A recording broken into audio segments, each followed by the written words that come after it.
छत्तीसगढ़ के बीजापुर नक्सल प्रभावित क्षेत्र में 17 साल बाद स्कूल की घंटी बजी। जंगल के बीच बसे इस गांव के स्कूल में सन्नाटे को चीरते हुए जब बच्चों का शोर गूंजा तो ग्रामीणों के चेहरे चमक उठे। नक्सली अब तक यहां के बच्चों और किशोरों को बरगलाकर आज से आर्म्स का सबक पढ़ाकर बंदूक थमा देते थे, लेकिन अब उम्मीद की जा रही है कि यहां के नौनिहाल आज से अनार पढ़कर जिंदगी में मिठास घोलने की राह पर आगे बढ़ेंगे।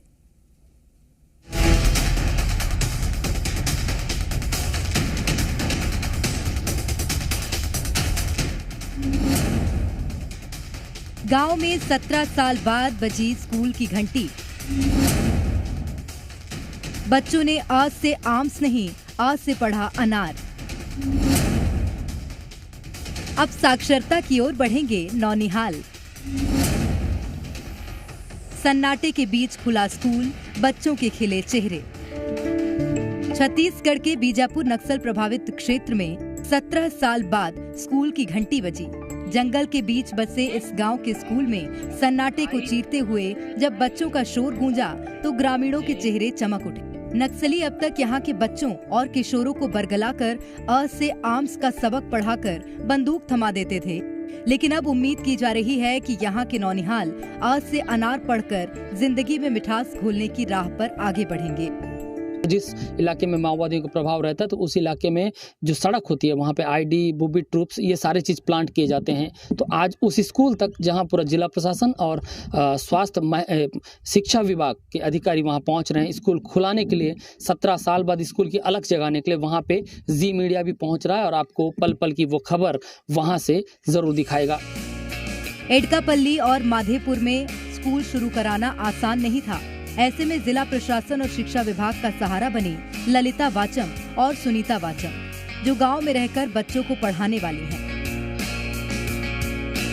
कलेक्टर सर से भी अनुमति मिलने के पश्चात ही हम इस गांव में अपन पहुंचे और यहां लगभग आज ये ललिता वाचम जो यहाँ की 12वीं उत्तीर्ण छात्रा है, ये इस बागडोर को संभालने के लिए ये तैयार है और यहाँ मध्याह्न भोजन का भी संचालन किया जाएगा और यहीं के लोगों को ये काम भी दिया जाएगा।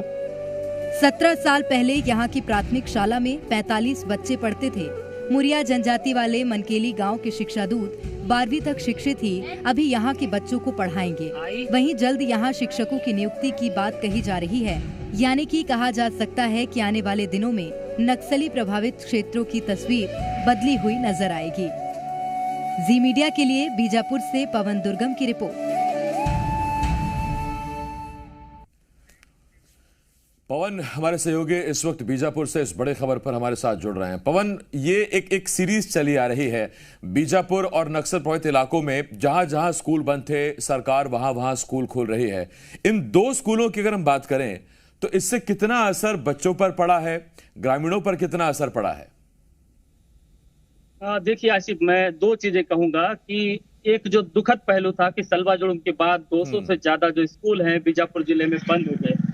17 साल तक एक पीढ़ी जो पढ़कर आगे बढ़ सकती थी वो पीढ़ी पढ़ नहीं पाई, उसको शिक्षा मिल नहीं पाई। लेकिन उसी एडकापल्ली की एक बच्ची इस 17 साल के दरमियान कुटरू आती है, पढ़ाई करती है और आज वो उसी गांव में उन बच्चों को पढ़ाने जा रही है जो हिंदी तक नहीं बोलते। तो ये इसका सुखद पहलू है। वहाँ जो बच्चे हैं वो हिंदी नहीं बोल पा रहे हैं। वजह ये है कि 17 साल से स्कूल नहीं है।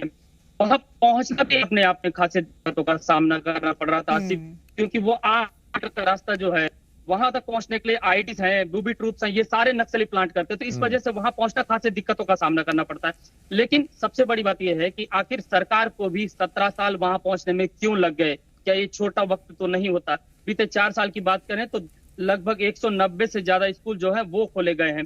2 स्कूल एडकापल्ली और माधेपुर यहाँ जो खोले गए, करीब 70 से 80 जो बच्चे हैं अब वो जो है वो ग्रहण कर पाएंगे, पढ़ाई कर पाएंगे, शिक्षा उन्हें मिल पाएगी और यही शिक्षा इन बच्चों को आगे ले जाएगी, जीवन में आगे बढ़ाएगी। बहुत धन्यवाद आपका पवन, इस तमाम जानकारी के लिए। पवन दुर्गम, जी मीडिया संवाददाता बीजापुर से हमारे साथ जुड़े हुए थे।